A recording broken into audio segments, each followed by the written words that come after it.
Assalamualaikum warahmatullahi wabarakatuh. Yang terhormat Pak Panji Susastriadi Esos MMMIKOM, kami dari kelompok 2 ingin mempresentasikan hasil kerja kami. Sebelumnya, izinkan kami memperkenalkan diri. Nama saya Surya Sulistiawan. Nama saya Stephen Christian. Nama saya Ahmad Syafiqur Rahman. Nama saya Fatur Rahman Ujab Mustafa. Nama saya Zainur Rahman Sabani Daham. Nama saya Humaid Yuristio Ramzi. Nama saya Ahmad Yazid Bayhaqi.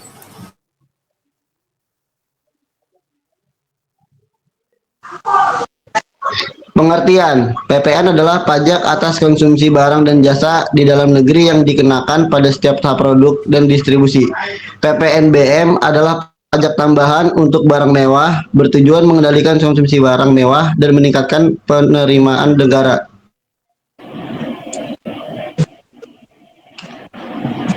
Oke, selanjutnya ada objek. Yang pertama ada objek PPN. Barang dan jasa kena pajak dalam negeri. Contohnya kayak ada makanan, minuman, pakaian, jasa transportasi, jasa pendidikan tertentu. Yang kedua ada objek PPNBM, yaitu barang-barang mewah yang dikonsumsi dengan golongan tertentu. Contohnya kayak mobil mewah, perhiasan, jam mewah, barang bermerek, kapal pesiar.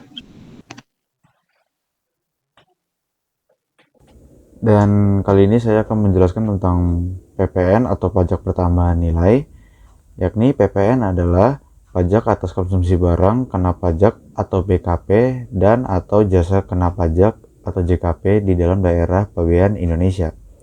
Umumnya, tarif PPN ini sebesar 11% dari pasar pengenaan pajak. Lalu, yang kedua ada pajak penjualan atas barang mewah atau PPNBM. Yaitu PPNBM merupakan pajak tambahan yang dikenakan atas penyerahan atau impor barang kena pajak yang tergolong mewah. Biasanya tarifnya ini bervariasi mulai dari 10% hingga lebih dari 200%, tergantung jenis dan tingkat barang kemewahan yang dimiliki oleh konsumen. Oke, selanjutnya ada di perbedaan. Poin satunya adalah sasaran. Yang PPN, semua barang atau jasa. Kalau PPNBM, itu lebih ke arah barang mewah. Dan poin kedua ada sifat. Kalau PPN itu untuk umum dan PPNBM itu selektif.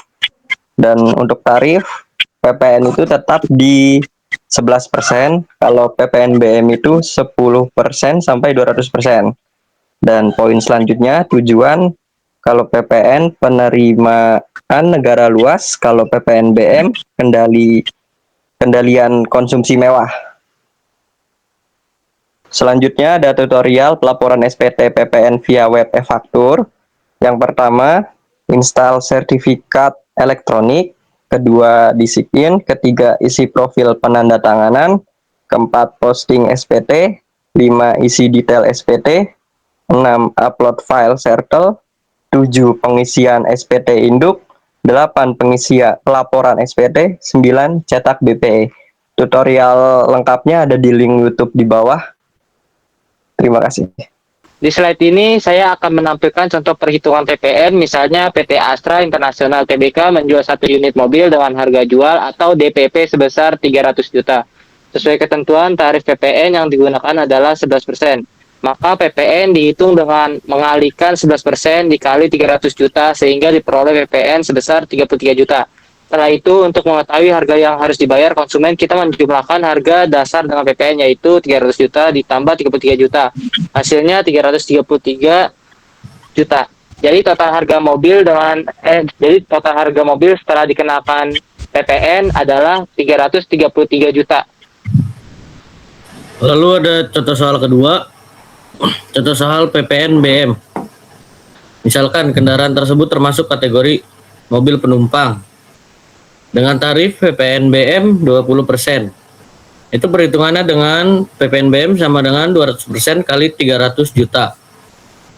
PPNBM sama jadi 60 juta. Jawabannya harga jual kendaraan 300 juta PPNBM-nya 60 juta. PPN itu 11%. Jadi 33 juta. Total harga yang dibayarkan konsumen adalah 300 juta ditambah 60 juta ditambah 33 juta. Jadi totalnya 393 juta.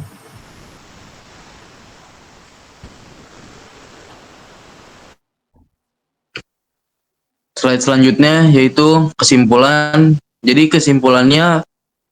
kesimpulan dari PPN itu adalah pajak atas hampir semua barang dan jasa bersifat luas dengan tarif tetap 11%. PPNBM adalah pajak tambahan untuk barang mewah bersifat selektif dengan tarif bervariasi 10% sampai dengan 200%. PPN bertujuan menambah penerimaan negara umum, sedangkan PPNBM juga berfungsi mengendalikan konsumsi barang mewah.